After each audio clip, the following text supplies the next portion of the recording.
محمد حبيب الله. بسم الله الرحمن الرحيم. الحمد لله الذي علم القرآن وخلق الإنسان ونزل القرآن الكريم بلسان عربي مبين، والصلاة والسلام على خاتم النبيين وسيد المرسلين محمد الذي أوتي جوامع الكلم، وعلى آله وأصحابه ومن تبعهم بإحسان إلى يوم الدين. أما بعد، فأعوذ بالله من الشيطان الرجيم. بسم الله الرحمن الرحيم.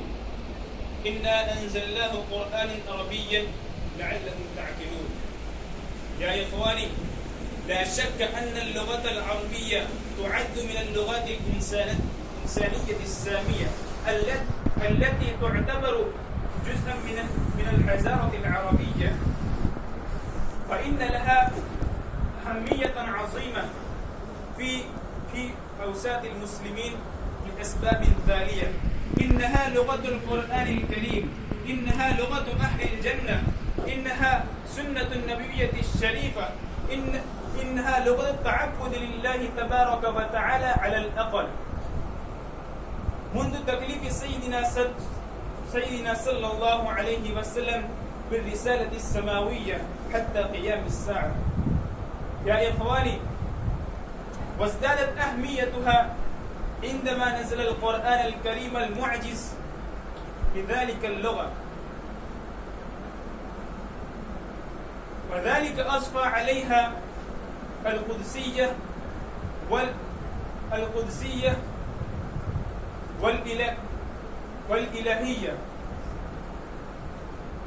يا إخواني، إن ثم عقوبات مختلفة يواجهها متعلم هذه اللغة تعود إلى طبيعة اللغة.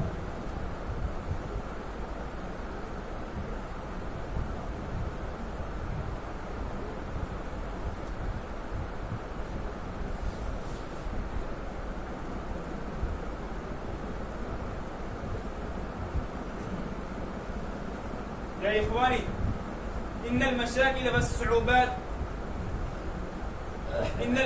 والصعوبات التي تواجه متعلم اللغة العربية وليست كلها صعوبات لغوية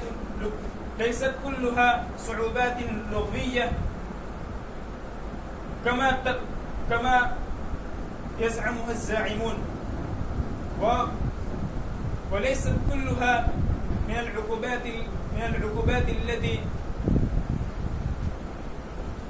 قد ينبع